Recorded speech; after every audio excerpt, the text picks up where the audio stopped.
Today I want to talk to you about the meals that you serve your special son who is a CP. We have different categories. There are children with this condition that are not able to swallow normal food that has been prepared. Therefore, the food should be smashed and always you incorporate water or even soup of something else in that meal. In other instances, food has to be blended for the child to be fed on. And on other instances, there are tubes that are put right in the stomach for the child to be fed. These are children that cannot be fed by just giving them food through their mouth. It is impossible. The reason why there are the trachea and the vocal parts of the part related for swallowing and even talking is destroyed.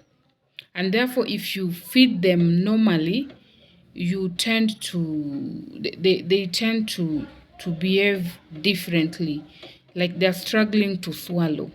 Therefore, their food is blended. If your child is given food that is blended, make sure that you prepare a well balanced diet. And then if you are to smash. If you are to blend, and always ensure that the food is as soft as possible so that your younger one can be able to feed properly. The next thing is that ensure that you give your child water. A lot of parents or caregivers usually forget to give these kids water. Ensure that you give them water. They really need that water to help them through. Okay, then to children who are able to eat normally, you have to incorporate different textures of food. That is, if you're used to giving your child, let's say, potato and rice, okay, and you ensure that the food is cold. As you continue to feed your child, the next time you feed your child, ensure the food is warmer and avoid giving them cold food. Make it warmer for them to take. Then give them different types of food texture, something like snacks. You can also give them snacks during their relaxing time. This ensures that the child learns the different types of food textures and types. It helps them. Okay, so you can give snacks like maybe biscuits, not daily, but once in a while. You give them snacks. We have things like crepes you incorporate in their meals. Once in a while, you give them juice, not daily. At least ensure you change the variation of the food that you give your child. This is going to help your child to grow well when you give them a balanced diet. Another thing that parents usually do, I've been around kids because there are times that my child used to be in hospital for a longest time, and you find that a child is malnutrited. A child is malnutrited and they are also a CP, which is very saddening. You find that most of these parents or caregivers usually ignore the child, or they don't know, or rather they just give a child one meal. If it is rice, they keep giving the child rice for a very long time of they give it for a very long time, which is not usually nice. So ensure that you give your child a balanced diet. If you're used to giving a child porridge, change that porridge maybe into milk or tea. If you say that you want to give porridge, milk, and tea, if it is morning, you can give porridge. During midday, you can give milk, that is after meals. Then around evening, you can incorporate snacks if at all you have.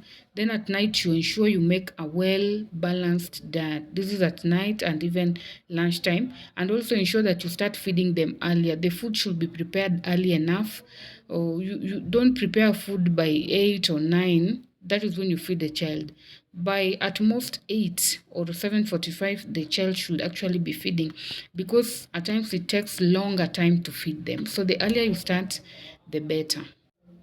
Learning. How do you ensure you make your child learn about certain things like maybe giving direction, making them understand what are some of the things that you're supposed to do in order for your young one to be able to understand these things, so that when they reach the age of going to school, training them will not be as hard.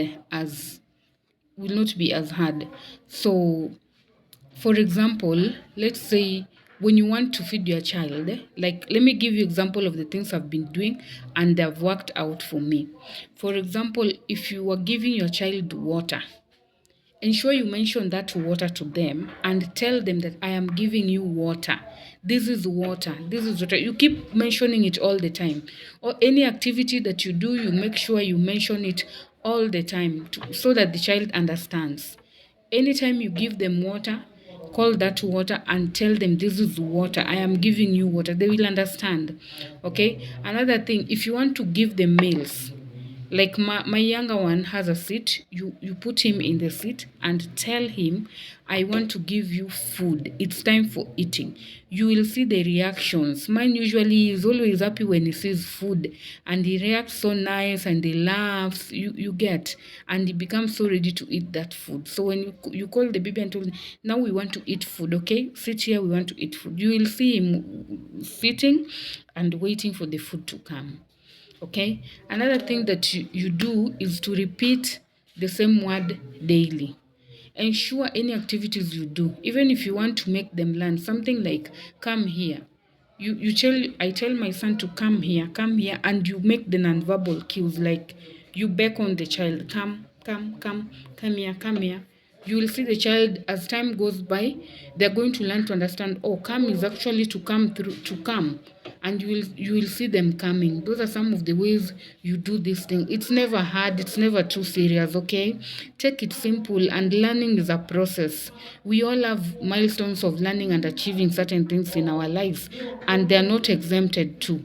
So you don't give up on them, you continue teaching them, and you also blend up things. Like if it is a language that you want your child to understand, ensure you start with one language. It could be your native language, it could be Swahili, it could be English. If you are okay with native, go ahead.